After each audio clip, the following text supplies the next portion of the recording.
Thank you all. Hope there's not too many sore heads in the audience. I'll try and make it interesting.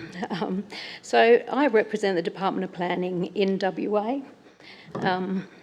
Sorry, let me get this figured out. So I represent the Department of Planning in WA. My team and I work closely with our planning decision makers, including both state and local government. We work closely with our Department of Fire and Emergency Services and also our bushfire consultant. Over the last 3 or so years, we've been working on a review of our map of bushfire-prone areas and also a review of our bushfire planning guidelines. So one of our key changes to our bushfire assessment methodology is the consideration of the broader landscape. So that's what I want to run through briefly today.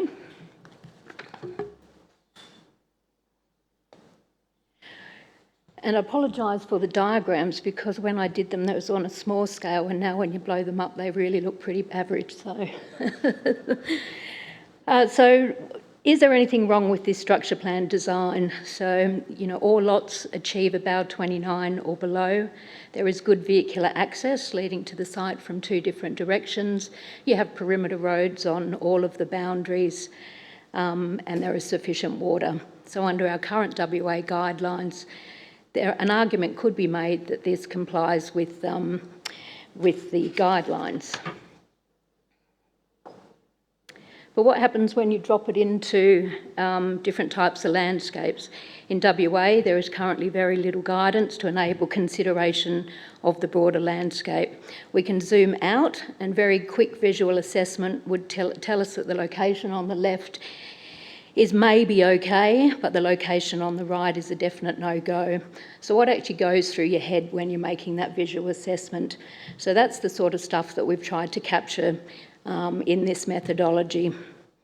In WA, we've been working on this since the Black Summer bushfires, worked extensively with a number of technical working groups, have conducted testing on the methodology and have just completed public advertising. So we're still working through our submissions. Most of them are positive, but this methodology does require a bit of tweaking. So what you're seeing today, I guess, is where we're up to in this process. So what is the aim of the new methodology?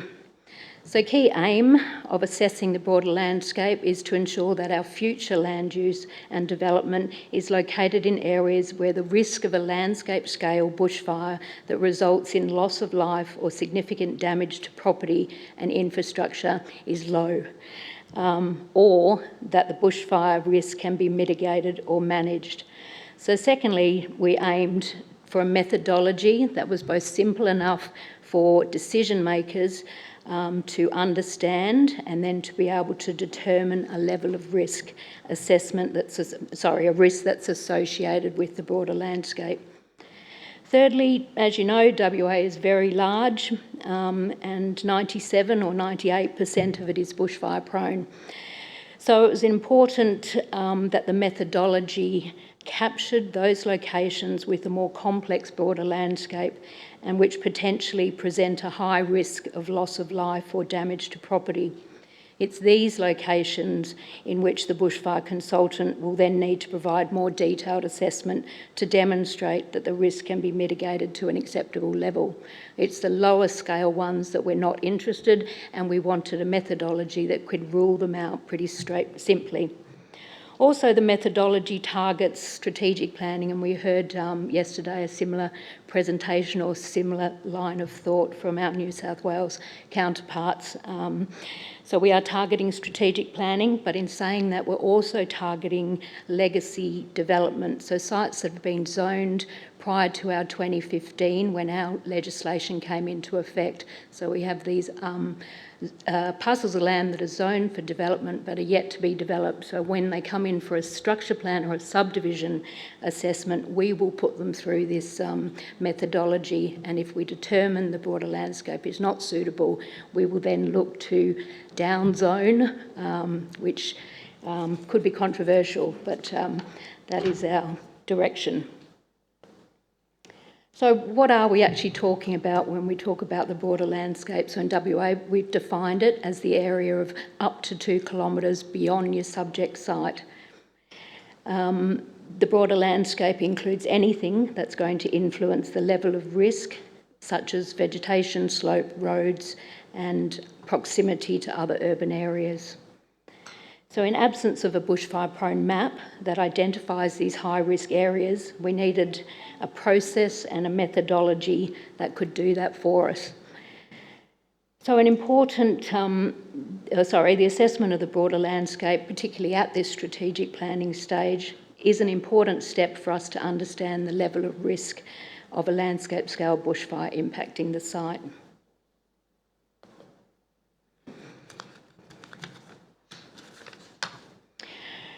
So a NERAG risk assessment, this is where we started years ago and have not gone down this path any further. We've exhausted ourselves and our brain capacity in trying to understand and use that NERAG methodology. So as we heard yesterday as well by Susan, they've also, had issues with the risk assessment. The NERAG assessment process is not structured to support land use planning decision making, and developing a methodology using a NERAG approach raised a huge number of issues that we were just not able to resolve. From the outset, it was obvious, talking to many of our practitioners and our decision makers, that everyone has a different idea about risk and how to undertake a risk assessment. So that was our first issue. Consequence is subjective in nature, and human behaviour is highly unpredictable during a bushfire event, which results in unreliable consequence scales for both life and safety. Using annual exceedance probabilities to determine consequence and likelihood also appeared to skew the results. So we concluded that a bushfire is always potentially likely to occur, and that there is no loss of life is ever supported. So the qualitative nature of the assessment also did not provide the tangible outcomes that our decision makers or planners like. Strategic planning is essentially the consideration of interconnections between factors such as social, environmental and economic systems. NERAG risk assessment framework struggles to consider these elements as a whole.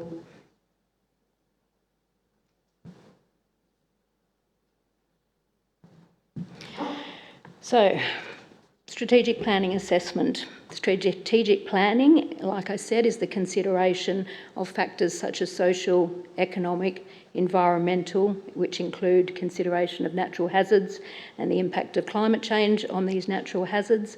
Strategic planning provides the best opportunity to consider a broader landscape.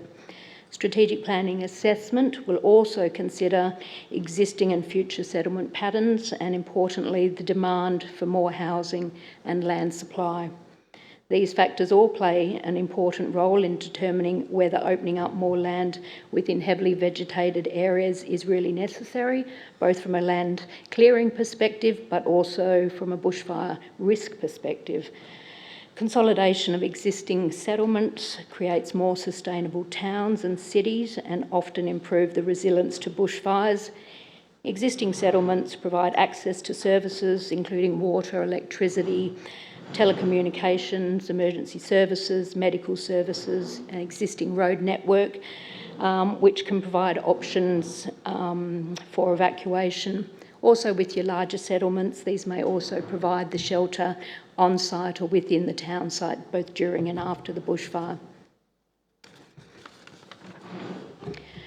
So, strategic planning proposals that are isolated, including isolated rural or rural living and smaller coastal communities with limited access, present many challenges, and when located in a bushfire-prone area, the challenges are exacerbated. Planners need to consider all of these factors together with the bushfire risk associated with the broader landscape and then determine whether the risk is acceptable. So how do we actually do this?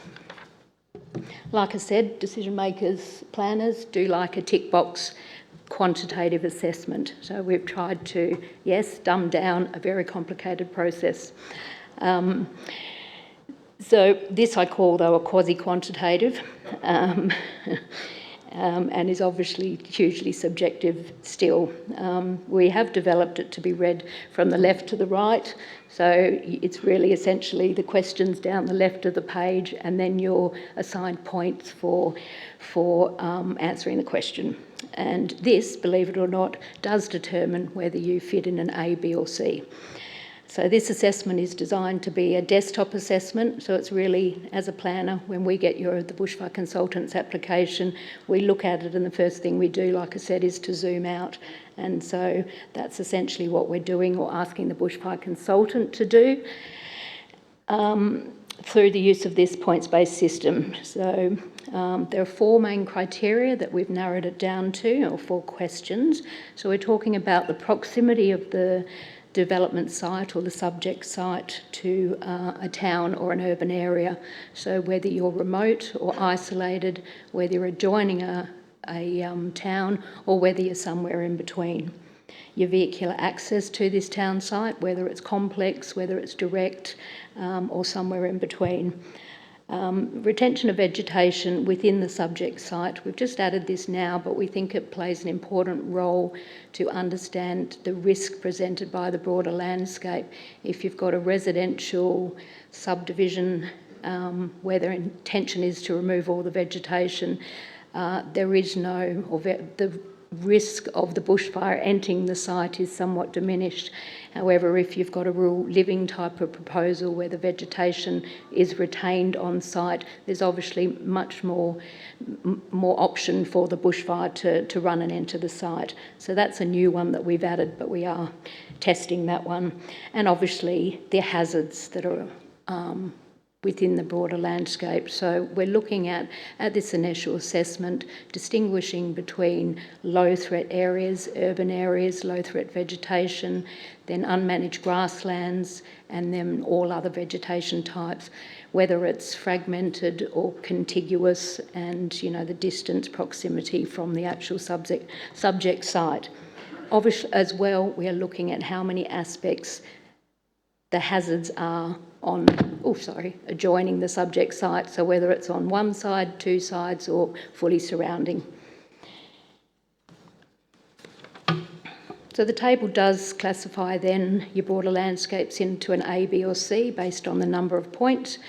The initial stage of the assessment is essentially, like I said, a desktop assessment to rule out those planning proposals that are considered acceptable. So that's your broader landscape type A. These ones do not need any further consideration, and your element 1 location is essentially a deemed to comply. So what does that mean? As I said, your broader landscape type A, your site pretty much adjoins a town or an urban area. Your access is directly available to that town, and your vegetation or your hazard is from no aspects, 1, possibly 2 aspects. So it's generally accepted that any of the risks can be mitigated using the other bushfire protection criteria, such as siting and design or your vehicular access. Your broader landscape type B, this is where we presume most of ours will fall. So here we are looking at the site not directly connected to a town site, but also not remote. Access to that town site may be or is direct, and the vegetation or the hazard around the subject site is potentially up to 2 or 3 aspects. So here we're thinking that the bushfire consultant does need to do some more work to actually demonstrate that using the acceptable solutions can mitigate or manage the risks. So it's our broader landscape type C. So we want to have the ability as a decision maker to be able to refuse these applications. At the moment we really don't. We've got no guidance, so this would provide that pathway for us to be able to refuse applications that should just be a no-go. These broader landscape type Cs are remote, not adjoining any town or urban area. The access is not direct, not certain, not readily available, and the vegetation, you're fully surrounded.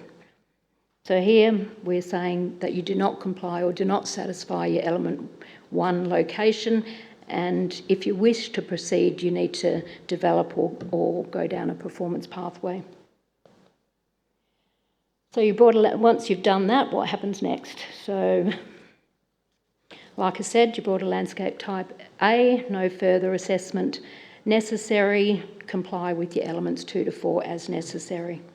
Your landscape type B. So further analysis to demonstrate that the risks presented can be mitigated using the bushfire protection criteria, and the additional population maintains or improves the capacity of the road networks and does not make the current situation worse. Importantly, evacuation to a town site can be achieved.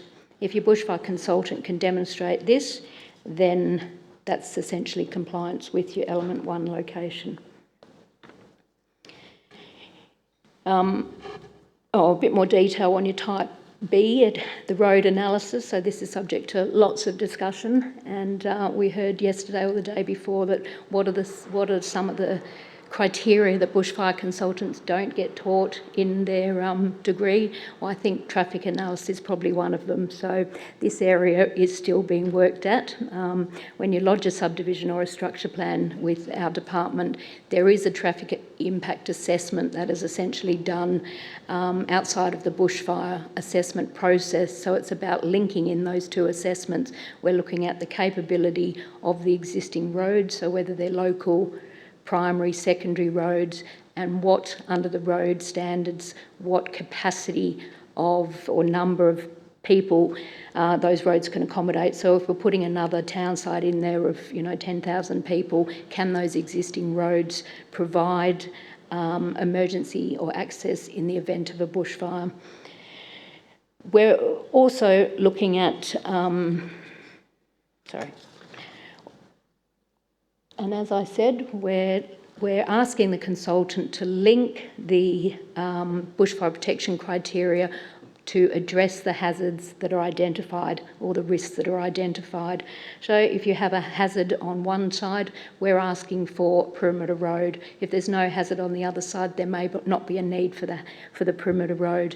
You could use element 2, siting and design, to ensure that your houses are further away from the hazard on one side. You could use your low threat public open space to essentially provide an enhanced hazard separation.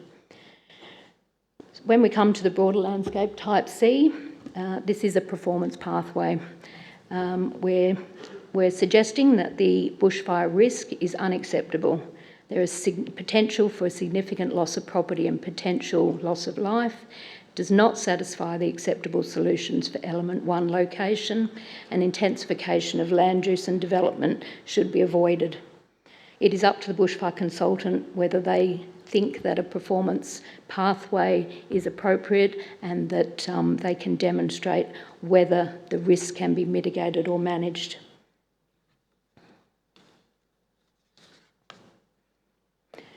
So we have come a long way. I mean, this isn't a perfect process by any means, but we've gone from a performance measure in our current guidelines, which states for element 1 location, if you're in an area that is a moderate or a low bushfire hazard level, or that you achieve BAU 29, it's good to go. So we're now proposing our new performance measure, avoid broader landscapes that present an unacceptable bushfire risk to life, property and infrastructure.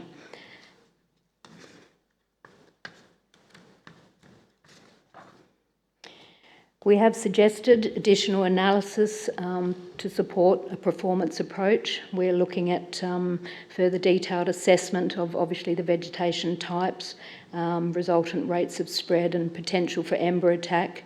We're asking for additional traffic assessment, so it will be necessary to involve a traffic engineer, essentially to demonstrate that in the event of a bushfire, any bushfire scenario, evacuation would be possible. Analysis of the ability of the bushfire to ignite and to run through the subject site, a vulnerability assessment, assessment of number of people that are involved. Additional mitigation measures may also be required to reduce any residual risk.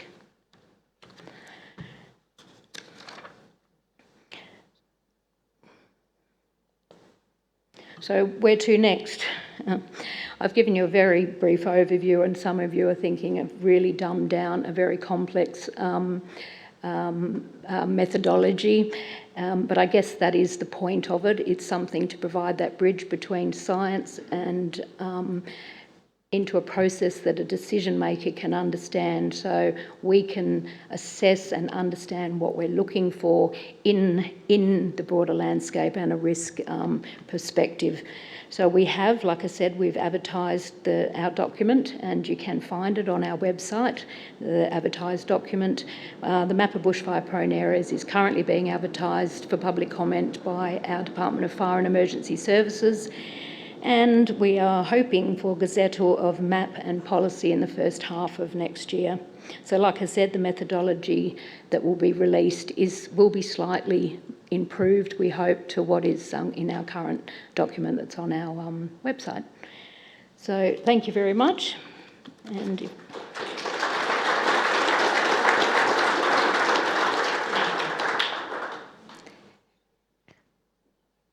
I'm not sure if I can read that.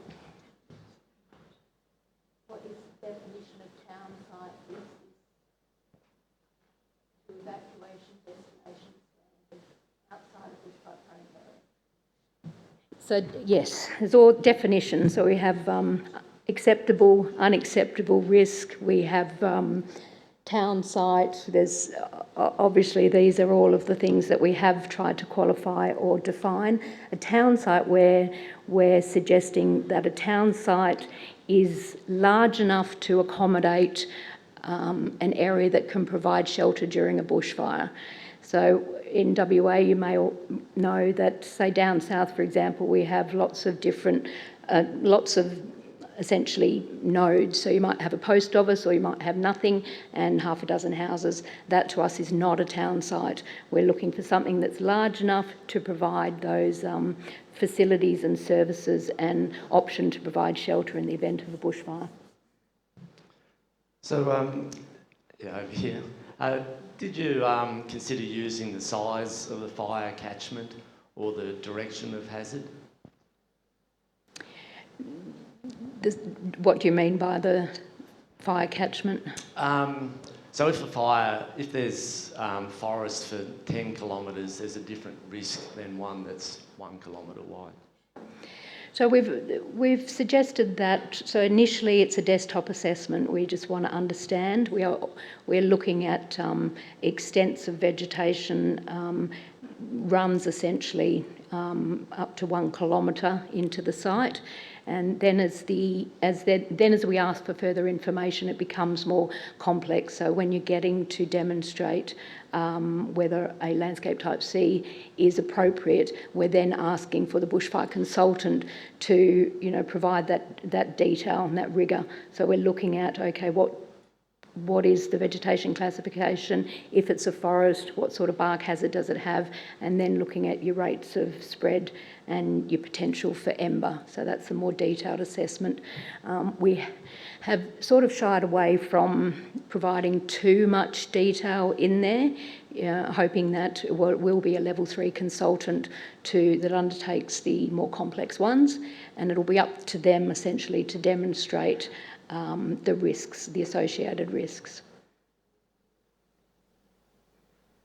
Tegan? Same table, not a coincidence.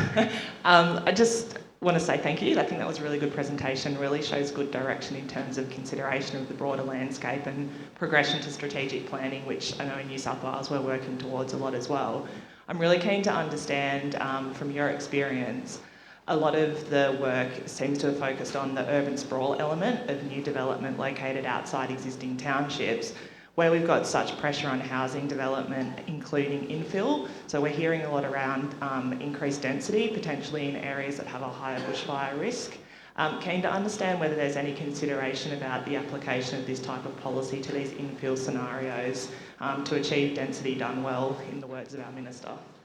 Yeah, I did pick up on that, those comments from Susan's presentation, and I did note that down. We haven't actually considered it, but I guess what we were thinking is or another positive spin on this is to try and direct. I mean, good town planning says we should be containing urban sprawl and building up our densities in existing communities. So I think that also then leads nicely into this bushfire assessment. If we're looking at risk, we really should, as planners, be saying, oh, the risk is actually avoidable. We can increase our densities and not have to move into those green spaces. So I think that will all be part of it, and I'm keen to sort of think through that a bit more and whether we can build that in about density.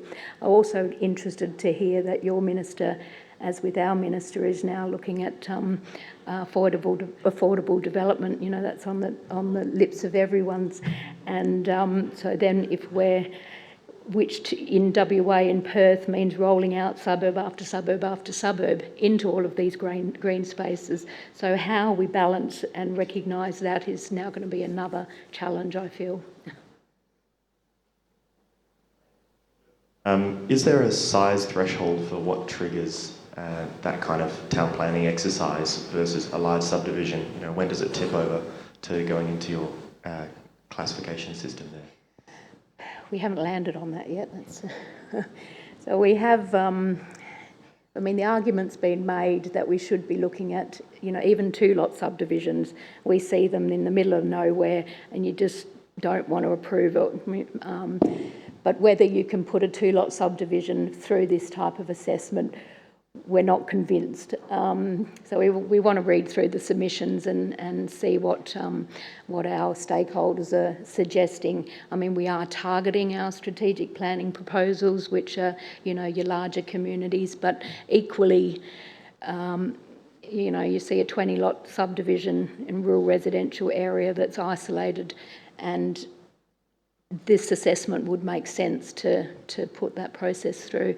The other hiccup, I think, or challenge, is our legacy sites. So we have a lot of land that is zoned for the purpose, but the zoning's been there for eons. And if you look at it now, you just think, oh, really, are we going to try and develop in these areas? So our challenge will be, like I said, to try and wind those zonings back. We haven't tested in the courts yet, but that, I think, is the intention of government, to reconsider these areas of land that have been zoned for the development for some time. Good. Thank you.